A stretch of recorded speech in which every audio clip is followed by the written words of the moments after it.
Hello, this is Eric Michael Lloyd. I have a master's in science for psychology, neuropsychology concentration. Today I wanted to read an article written by a medical doctor, Donald W. Black. This article is called The Natural History of Antisocial Personality Disorder.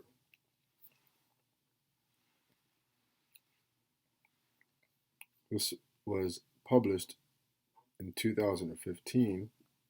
It's not the most recent. July of that year, volume 60, issue number 7, page 309 to 314 in the, what is this, what article? I want to say Canadian Journal of Psychiatry. Is that correct? Anyway, I'll make sure that I get it correct. It says Can J Psychiatry, so that's likely what it is. Canadian Journal of Psychiatry, I was right. Abstract.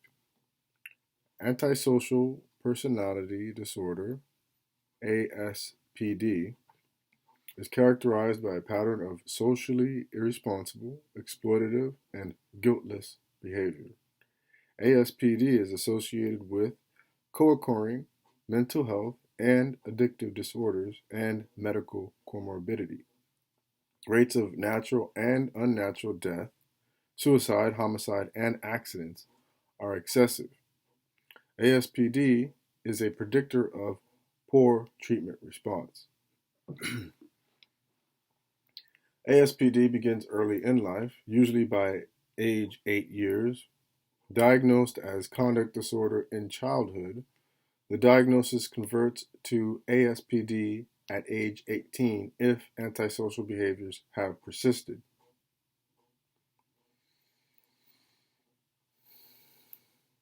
While chronic and lifelong for most people with ASPD, the disorder tends to improve with advancing age.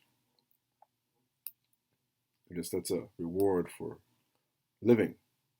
Earlier, onset is associated with a poorer prognosis. Although I know some examples where people have been able to overcome ASPD with extensive treatment and a whole host of community resources in addition to their treatment. While chronic and lifelong for most people with ASPD, the disorder tends to improve with advancing age. Earlier onset is associated with poorer prognosis. Other moderating factors include marriage, employment, early incarceration or adjudication during childhood, and degree of socialization.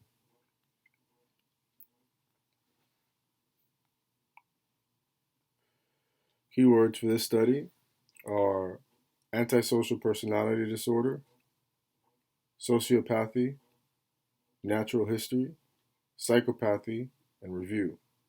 Antisocial personality disorder is defined by a pattern of socially irresponsible, exploitative, and guiltless behavior. Symptoms include failure to conform to law, failure to sustain consistent employment, manipulation of others for personal gain, deception of others, and failure to develop stable interpersonal relationships. Lifetime prevalence for ASPD is reported to range from 2% to 4% in men and from 0.5% to 1% in women. Prevalence peaks in people age 24 to 44 years and drops off in people 45 to 64 years. The male to female ratio is estimated at between 2 to 1 and 6 to 1, depending on assessment method and sample characteristics. The prevalence of ASPD varies with the setting but can reach 80% in correctional settings. ASPD is associated with co-occurring mental health, and addictive disorders, including major depressive disorder, bipolar disorder, anxiety disorders, somatic symptom disorders, substance use disorders, gambling disorder, and sexual disorders. People with ASPD are at risk for traumatic injuries, accidents, suicide attempts, hepatitis C infections, and the human immunodeficiency virus. People with ASPD use a disproportionate share of medical and mental health services. ASPD has been identified as a predictor of poor treatment response in certain populations. People with ASPD have high mortality rates owing to accidents, suicide, and homicide. One study showed elevated death rates from diabetes mellitus, suggesting that people with ASPD may neglect their medical problems or fail to comply with medical regimens. Early course. Antisocial behaviors typically have the onset before age 8 years. Nearly 80% of people with ASPD develop their first symptom by age 11 years. Boys develop symptoms earlier than girls, who may not develop symptoms until puberty. Robbins has observed that a child who makes it to age 15 without exhibiting antisocial behaviors, that is, conduct disorder, will not develop ASPD. Other investigators have reported that the presence of CD, conduct disorder, in childhood is a robust predictor of ASPD in adulthood. The DSM-5 definition of ASPD requires a history of childhood CD, conduct disorder, the diagnosis used for persistent and serious childhood behavior problems. Once the child passes 18 years, if the behavioral problems have persisted, the diagnosis changes to ASPD.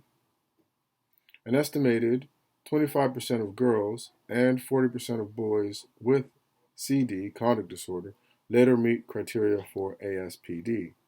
A subset of antisocial adults have no history of childhood conduct disorder, CD, but appear to meet adult criteria for ASPD. These people tend to have milder syndromes. Early studies. The Glucks and Robbins. Glucks and Robbins. Research conducted in the 1940s and 1950s by Robbins at Washington University in St. Louis by the Glucks, C. Gluck and Gluck at Harvard independently showed the continuity between adult and childhood behavioral problems. The work of these researchers later influenced the diagnostic criteria for ASPD in DSM 3. The Glucks followed 500 boys between age 10 and 17 years, judged officially delinquent by the Massachusetts correctional system. The boys were contacted for interviews at ages 25, 32, and 45 years. In the 1990s, Sampson and Laub reanalyzed the Glucks data, originally published in Unraveling Juvenile Delinquency, and were able to confirm their findings. Severe antisocial behavior in childhood, that is, problems serious enough to constitute delinquency in the eyes of the law, was strongly linked to adult criminality and deviant behavior. Arrests between age 17 and 32 years were 3 to 4 times more likely to occur in men with a history of delinquent behavior than their non-delinquent peers. Childhood antisocial behavior also predicted educational achievement, economic status, employment, and family life in adulthood. Sampson and Laub conducted that the varied outcomes correlated with childhood behavior are all expressions of the same underlying trait. More influential was the work of Robbins, who studied 524 subjects seen in a child guidance clinic between 1922, and 1932, and followed up in the 1950s. She described the study in Deviant Children Grown Up. The children were, on average, 13 years old when seen at the clinic. Nearly three-quarters were boys, most of whom had been referred from juvenile court. Robbins concluded that ASPD is a chronic, persistent disorder that seldom remits.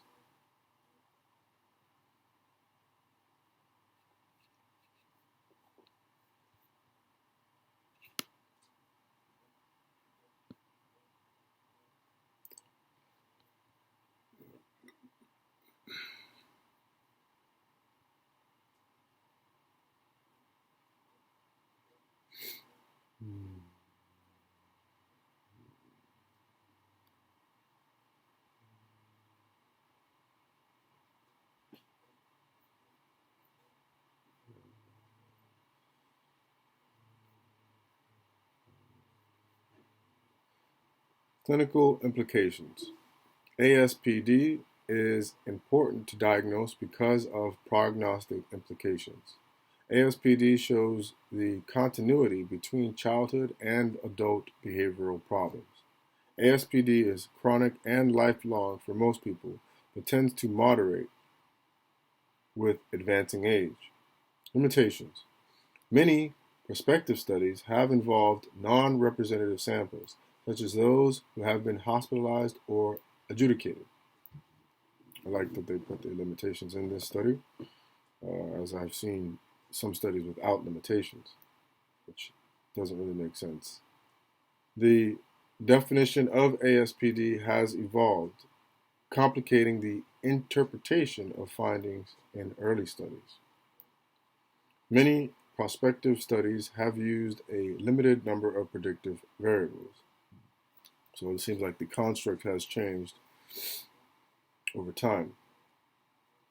Among the 524 subjects, 94 qualified for an ASPD diagnosis in adulthood, 82 of whom were interviewed an average of 30 years later. Now, in their 30s and 40s, Robbins concluded that 12% had remitted, that is, no evidence of antisocial behavior. 12%. While another 27% had improved but not remitted. And 61% were unimproved or worse.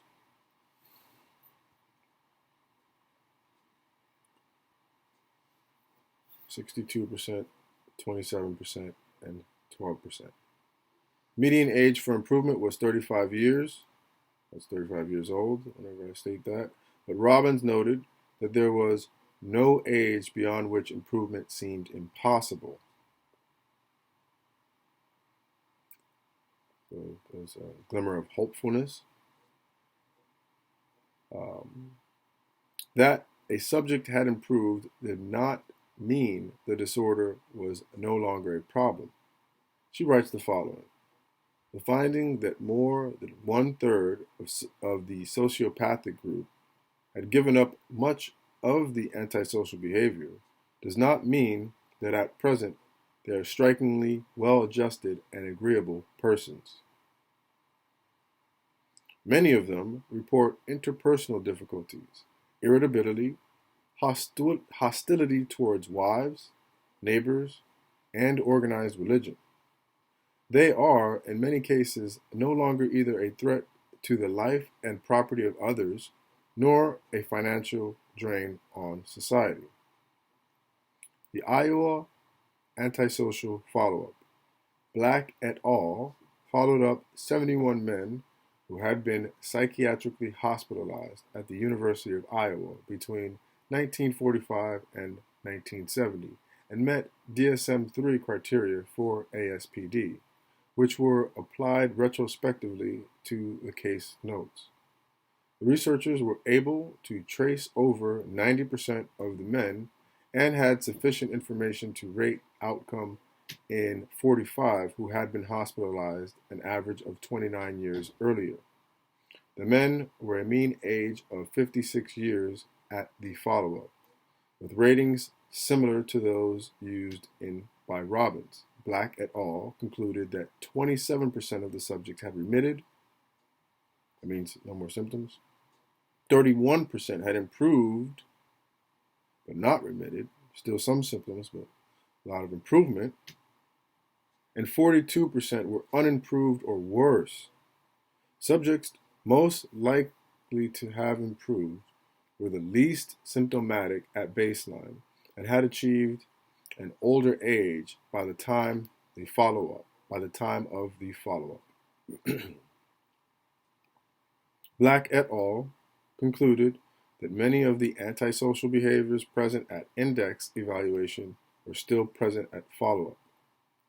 Although most of our subjects were no longer having frequent confrontations with the police, they continued to have enduring problems with poor occupational performance, social isolation, marital discord, poor family relations, and substance abuse. Black et al.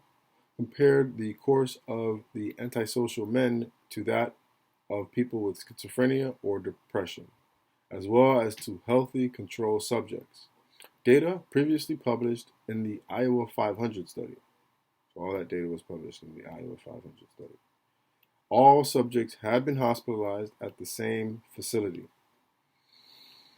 In this comparison, antisocial men fared less well than depressed subjects and healthy control subjects in their marital, occupational, and psychiatric adjustment.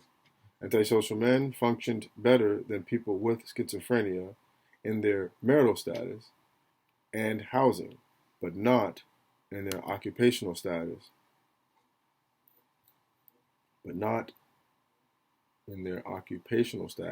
or aggregate psychiatric symptoms, all of their symptoms psychiatrically in total. In other words, they were more likely than people with schizophrenia to be married and to have their own housing, but they were as likely to perform poorly in the workplace and to have disabling psychiatric symptoms, though the specific symptoms differed. Both Black et al. And Robbins found that a sizable percentage of people with ASPD improve or remit with advancing age. This finding is consistent with crime statistics, which show that arrests peak among people in their late teens and then decline. Few arrests occur in older adults. When arrests occur, they are due to conduct offenses, such as public drunkenness, rather than with violent crime. While the aging antisocial person is less troublesome to the community, many remain troublesome to their families, neighbors, and coworkers. Many of these people will need to draw on public resources for survival, and many of those who improve are unable to regain lost opportunities in education, employment, and domestic life. For some people, improvement still means living on society's margins. Youth follow-up studies. The Developmental Trends study began in 1987 and involved 177 boys in Pennsylvania and Georgia, aged 7 to 12 years, who were followed up at regular intervals into early adulthood. The purpose of the study was to document the course of disruptive behavior over time and its interaction with co-occurring disorders. The boys were recruited from university clinics to which they had been referred because of disruptive behavioral disorders, such as attention deficit hyperactivity disorder or conduct disorder, CD. The investigators showed the following. Boys with an early onset of symptoms had a faster progression to more serious problems than boys whose problems emerged at a later age. Physical fighting predicted the onset of conduct disorder more than other symptoms. Oppositional defiant disorder appeared to be a developmental precursor to conduct disorder in some boys, and conduct disorder was predictive of later diagnosis of ASPD. The Pittsburgh Youth Study was a longitudinal study of inner city boys that also began in 1987, and whose aim was to trace the development of antisocial and delinquent behavior from childhood to early adulthood. Among boys in the first, fourth, and 17th years in the Pittsburgh public schools, 1,517 were screened, and the 30% most antisocial were selected for follow up, along with 30% of the remainder as a comparator. The boys ranged in age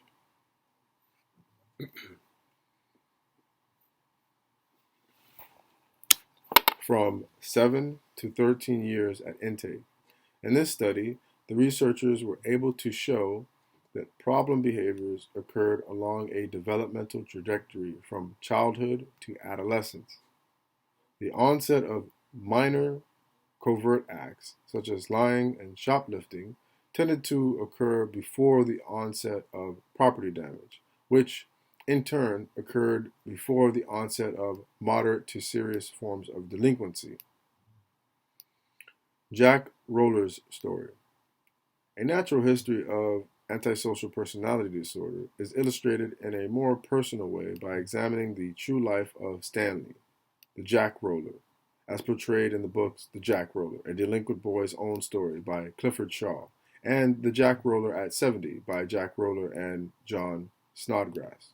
Stanley was a chronic runaway at age 6, truant by age 8, and in custody 26 times before age 10, and 38 times by age 17, including 3 terms at home for incorrigible boys, and 1 year each in 2 reformatories.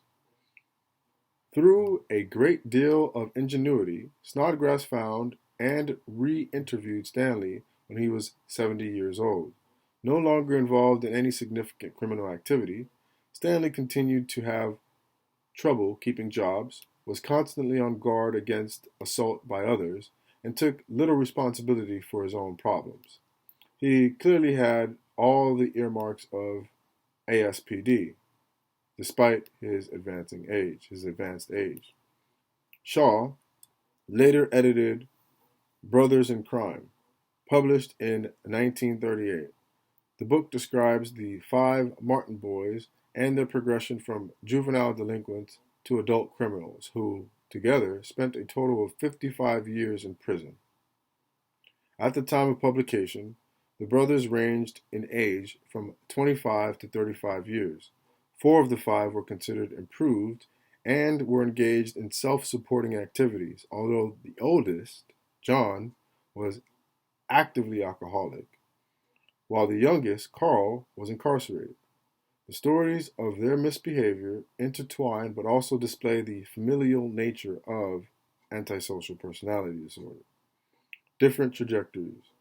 Moffat and colleagues, see Moffat and Odgers et al., have suggested that antisocial personality disorder is highly stable in a small percentage of men and women whose behavioral problems are extreme, categorized as life course persistent. As part of Dunedin longitudinal study in New Zealand, Moffat and colleagues traced the outcome of 1,037 children from age 3 through 32 years. Conversely, most antisocial youth with behavioral problems were categorized as having an adolescent limited form of antisocial behavior, described as less severe and typically arising in the context of teenage peer group pressure. These teens typically have little or no history of earlier antisocial behavior and will improve on their own, as most children diagnosed with conduct disorder do not develop adult antisocial personality disorder. For both men and women, the life course persistent group showed an early onset of antisocial behavior, developed more severe behavioral problems, and had a greater variety of problems than the adolescent limited group. Outcome predictors in ASPD. Robbins found that most of the children improved as they grew older and did not become adults with ASPD. She concluded that variety and severity of childhood behavioral problems were the single best predictors of adult antisocial behavior. Robbins writes as follows: no patient without moderately severe antisocial behavior, as measured by having 6 or more kinds of antisocial behavior, 4 or more episodes of antisocial behavior, or an episode of such behavior serious enough that it might have led to a court appearance, was diagnosed sociopathic personality as adult. Among the few variables predictive of long-term adjustment, Robbins observed that greater improvement occurred in people over 40 years at the time of follow-up. These findings are consistent with data reported by Black et al., in which improvement in men with antisocial personality disorder was positively associated with increasing age. Another variable is incarceration. Robbins found that men incarcerated less than a year had a higher rate of remission than those who were never incarcerated, or those who were incarcerated for longer periods of time. This latter finding suggests that a brief incarceration could act as a deterrent to further antisocial behavior. Obviously, they learned. Relationships, and learning is a demonstrable act. Relationships. Marriage is another moderating variable. In Robbins' study, over one half married people with antisocial personality disorder improved. Oh, but few unmarried people were improved. Spouses, partners, and others close to the person with antisocial personality disorder can play an important role in urging therapy, and improvement often comes when one has a source of personal support and motivation. People with antisocial personality disorder who remitted had stronger family ties, were more involved in their communities, and were more likely to live with their spouses. These findings are largely consistent with the Glueck's finding that linked job stability and marital attachment with improvement. Of these situations, from brief incarceration to relative success with marriage and family life, could easily be the result of improvement rather than its cause. One might expect that people with antisocial personality disorder who stay happily married or who have not faced lengthy periods of incarceration simply have milder cases of antisocial personality disorder to begin with, or are otherwise predisposed to getting better. There is some evidence for this, at least regarding marriage. In a study of male twins followed from 17 to 29 years, the researchers discovered that men with less severe forms of antisocial personality disorder were more likely to marry than their more antisocial twin.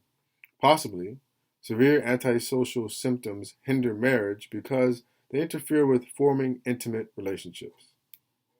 Another factor that may moderate eventual outcome is degree of childhood socialization, which is the child's tendency to form relationships and internalize social norms. Jenkins and Glickman identified two types of children with conduct disorder, CD, the socialized and the under-socialized. They observed that the ability to develop group loyalty is crucial and marks a fundamental division among children with conduct disorder, CD.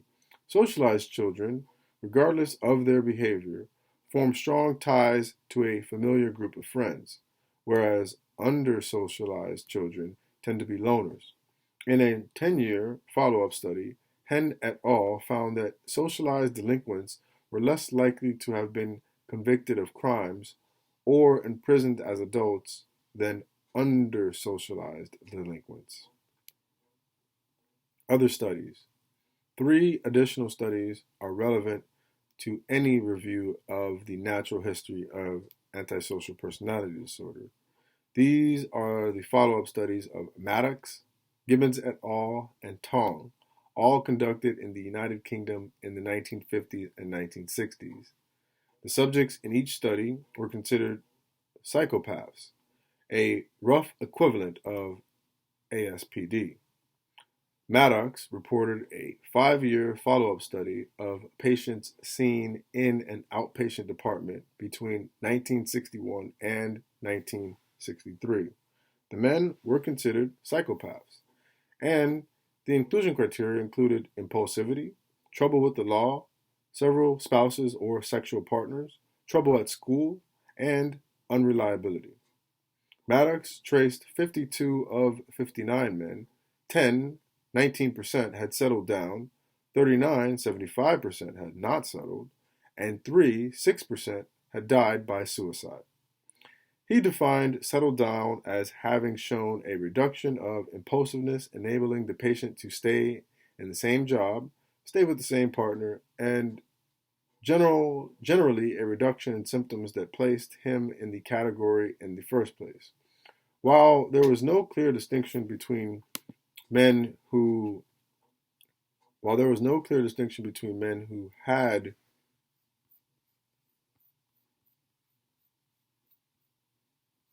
settled and those who had not, 38% of those who had not settled drank excessively or were frank alcoholics. Gibbons et al. Reported an 8-year follow-up of 72 incarcerated criminal psychopaths, whose courses were compared with those of 59 ordinary criminals. The psychopaths were considered as having severe cases and were selected with the assistance of experienced prison medical officers. The psychopaths had a greater number of subsequent convictions than the control subjects, yet 24% had only one or no conviction. Of note, the psychopaths were more likely than the control subjects to have an abnormal electroencephalograph. Gibbons et al. Concluded that psychopathic personality does not inevitably portend as hopeless at a prognosis as is usually implied. Psychopaths considered aggressive had worse prognosis compared with inadequate psychopaths. They had more reconvictions and were committed for aggressive offenses such as willful damage and drunken assault.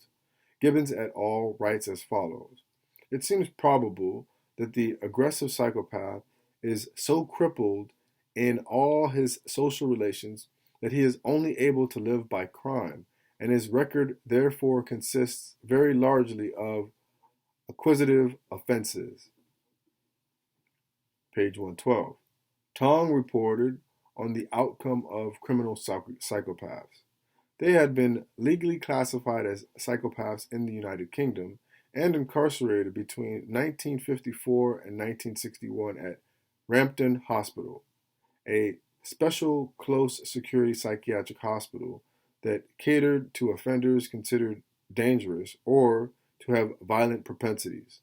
Tong defined psychopathic behavior as criminal behavior characterized by extreme callousness, brutality, disregard for others on the one hand, and or criminal behavior which is not necessarily violent or serious, but is repeated over and over again. The men were a mean age of 29 years at follow-up and had been incarcerated nearly 9 years. Among the 587 men, 171, 29%, relapsed, from which Tong concluded that the prognosis is far from hopeless. Few admitted at later ages relapsed. Both age on discharge and length of stay in a hospital correlated positively with success, findings that are roughly similar to what Black et al. Reported in their follow-up study. Future directions for this study.